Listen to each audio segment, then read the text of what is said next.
Dia menempatkan peluru di tenggorokan anak itu. Karena orang Inggris akan menggantungnya.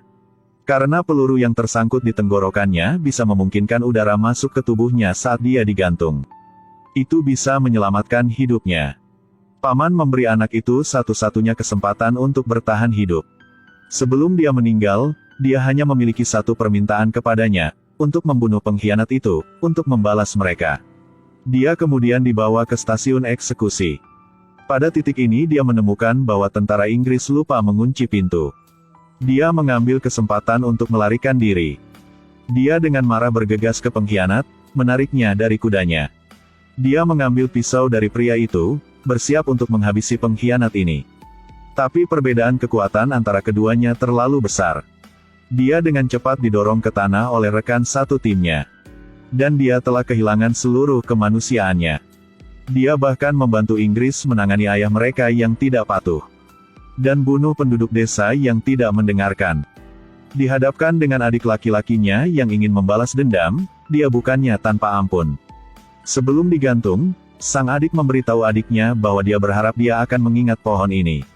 Suatu hari dia akan digantung di tempat ini. Setelah mengatakan itu, dia dan yang lainnya digantung di pohon. Dia dengan cepat berhenti bergerak. Setelah saudara itu pergi, sekelompok biksu datang untuk memindahkan mayat-mayat itu. Kemudian mereka memeriksa untuk melihat apakah ada yang selamat, dan menemukan bahwa bocah itu masih bernafas. Biksu itu buru-buru mengeluarkan minyak dan membiarkannya mencium baunya. Dia segera sadar kembali, juga memuntahkan peluru yang tersangkut di tenggorokannya.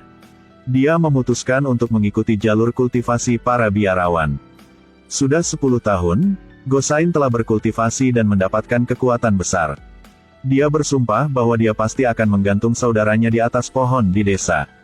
Membayar hutang darah untuk orang yang dicintai yang sudah meninggal.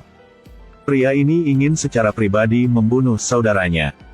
Dia memegang tombak panjang, menunggang kuda, sendirian untuk mencari keberadaan saudaranya. Selama bertahun-tahun, Gosain telah berkeliaran, membunuh banyak orang jahat. Ini membuatnya bermusuhan dengan banyak orang. Suatu hari, seorang gadis kesepian diperhatikan oleh bandit.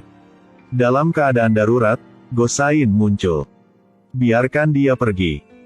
Bandit yang tidak tahu ketinggian bumi ini tidak ingin melewatkan mangsanya yang menggiurkan. Para antek yang memegang senjata berbaris maju dan berbaris dengan anggun. Gosain melemparkan tombak panjangnya langsung, membunuh salah satu dari mereka. Orang-orang yang lain ketakutan dan berbalik untuk melarikan diri. Gosain takut sesuatu akan terjadi pada gadis itu, jadi dia memutuskan untuk pergi bersamanya sebentar. Apa yang tidak dia duga adalah karena kejujurannya, dia sendiri hampir dibunuh oleh gadis ini. Di malam hari dia meninggalkan 2 koin untuk gadis itu dan melanjutkan perjalanan balas dendamnya. Karena satu-satunya hal yang membuatnya tetap hidup adalah menemukan saudara pengkhianat untuk membalaskan dendam ayahnya. Kemudian, setelah saudaranya menjual seluruh desa, Inggris menjadikannya pemilik. Kakak jahat juga takut seseorang akan membalas dendam. Jadi mengirim sekelompok orang untuk membantai semua orang di desa. Bahkan anak berusia 2 tahun tidak akan memaafkan. Kemudian pegang semua koin emas dan bersiaplah untuk bermigrasi. Gosain dengan cepat menemukan keberadaannya. Pada malam hari, dia menggunakan waktu ketika para penjaga lengah. Dia mengeluarkan pisau, membelah tenda saudaranya, masuk ke dalam, dan menusukkan pisau itu ke leher saudaranya. Pada titik ini, dia benar-benar dapat menghadapinya. Tapi dia tidak pernah melupakan sumpahnya. Dia secara pribadi gantung diri ke puncak pohon di desa. Jadi Gosain mengikatnya dan bersiap untuk pergi. Pada saat ini, ada beberapa sosok di luar. Ketika dia tahu dia terekspos, dia hanya bisa melepaskan saudaranya dan lari dulu. Begitu dia membuka pintu untuk keluar, dia dikelilingi oleh bawahannya yang menggunakan jaring ikan. Bawahan itu akan membunuhnya ketika saudaranya muncul dan menghentikannya. Gosain memutar matanya, wanita yang menjualnya. Putra dan istri tidak dapat memiliki anak, jadi mereka membiarkan gadis ini menjadi pengganti.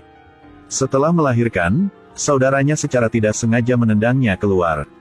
Gadis yang menjual Gosain karena ingin bisa melihat anaknya lagi.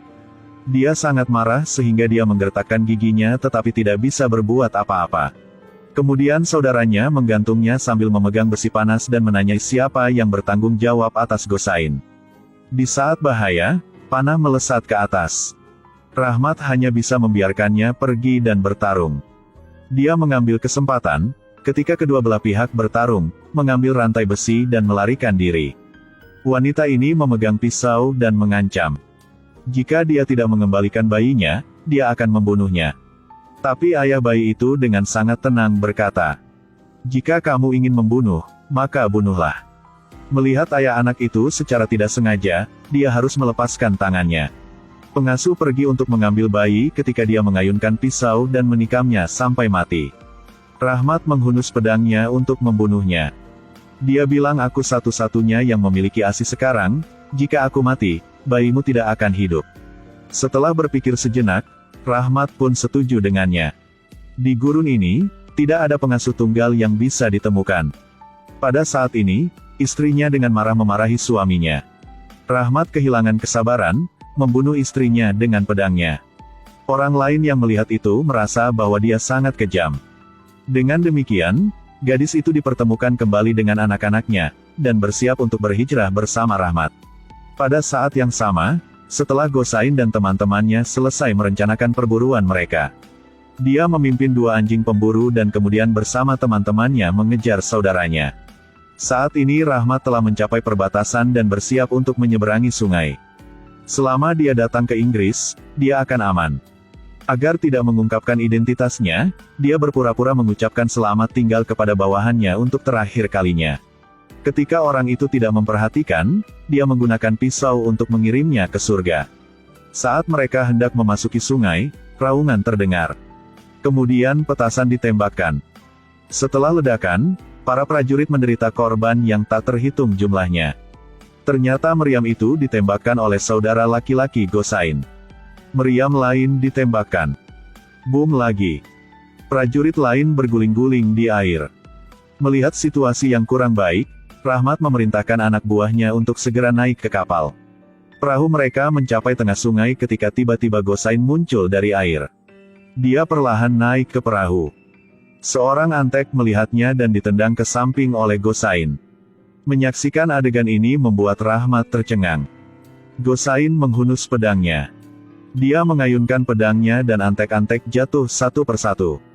Lalu dia mengambil seorang pria sebagai bir. Rahmat melihat ini dan dengan cepat memohon untuk hidupnya. Dia menjatuhkan pedangnya, bergegas ke Rahmat dan memeluknya dan melompat ke sungai. Kemudian petasan datang. Perahu itu pecah menjadi 100 keping. Wanita itu menggendong bayinya dan untungnya selamat.